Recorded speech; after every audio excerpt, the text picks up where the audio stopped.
E agora vamos falar sobre o pouso corrido para fala de comando e passo, que é, no meu ponto de vista, um dos treinamentos mais legais que tem no esquilo, porque é o que dá mais pé e mão e faz o piloto refletir e raciocinar com todas as variáveis de vento, de velocidade da aeronave, de atuação de deriva. Vamos lá.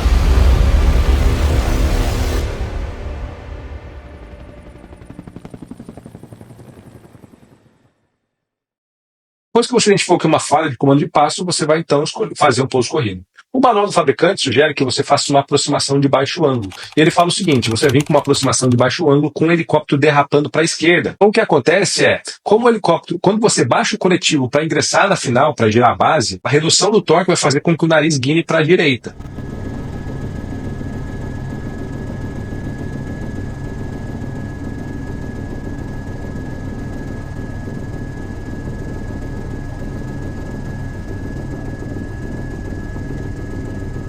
No primeiro momento, para quem nunca treinou, isso é bastante desconfortável.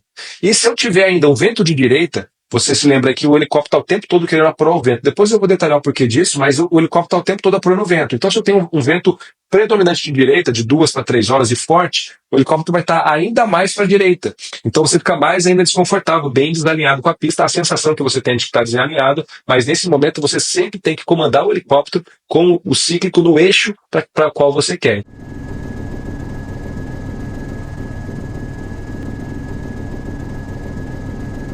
E aí, por que tem que ser uma rampa de baixo ângulo? Na verdade, eu não vou dizer que tem que ser. O manual sugere, pela mesma lógica do hidráulico, uma rampa de menos ângulo requer de mim uma variação de coletivo menor. Então, como eu estou com menos variação de coletivo, durante a descida eu tenho uma razão de descida mais controlada, uma velocidade vertical controlada. A partir do momento em que eu começo a utilizar o coletivo antes do toque, vai entrar o torque e vai querer alinhar o helicóptero.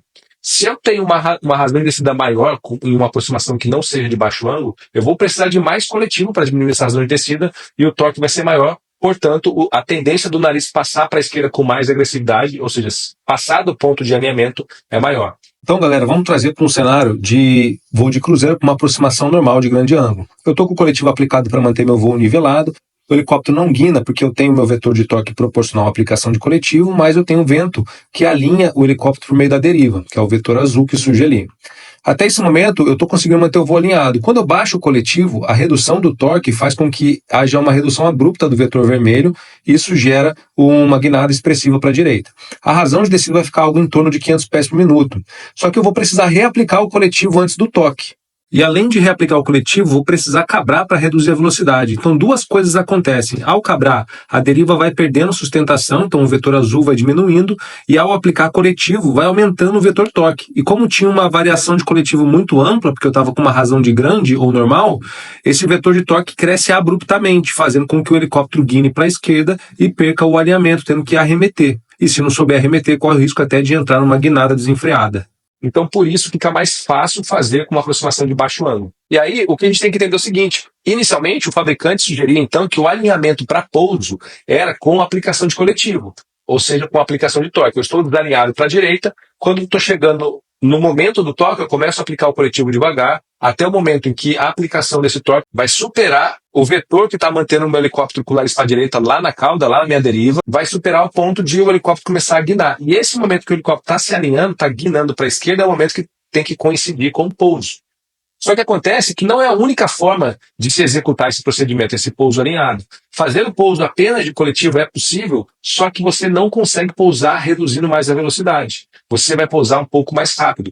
Então, a partir de determinado momento, que eu não sei necessariamente quando, o fabricante passou a colocar nos manuais também que o alinhamento da cabine pode ser realizado com a aplicação de coletivo ou com a redução da velocidade. Por quê? A redução da velocidade também faz com que a minha deriva, que está me puxando para a direita, a minha deriva começa a perder eficiência, o vetor dela vai diminuindo, só que na medida que ele vai diminuindo, eu vou percebendo levemente uma tendência de guinada para a esquerda. Então essa guinada acaba sendo mais sutil do que a que surge como resultado da aplicação de torque. Portanto, é muito, no meu ponto de vista, mais simples pousar reduzindo a velocidade do que aplicando coletivo. Além de eu conseguir realizar um pouso mais lento, com uma velocidade mais baixa e, a depender do vento, se ele for predominante direito, eu consigo às vezes até fazer pouso direto. A questão toda é, esse momento final do toque é o momento em que gera do piloto mais raciocínio. Por quê? Por causa do risco. Porque o piloto, em hipótese alguma, pode cogitar a possibilidade de pousar desalinhado, seja com o nariz para a direita ou com o nariz para a esquerda. Ou seja, antes de o nariz guinar ou depois que ele passou do ponto do alinhamento. Porque se pousar, se forçar a barra para querer colocar o helicóptero no chão nesse momento, vai capotar o helicóptero e as consequências podem ser maiores e imprevisíveis. Então, o ideal é, a gente tem que treinar essa pane para ter exatamente esse timing, que é o que torna essa emergência uma das mais legais do meu ponto de vista, mas também uma das mais críticas. O piloto tem que ter essa prática para entender qual que é o timing, do momento em que ele está chegando próximo do solo e o helicóptero já está se alinhando com o local de pouso.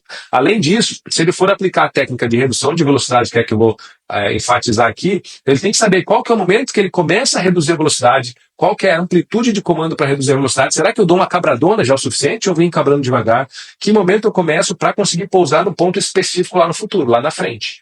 Então tem todas essas variáveis.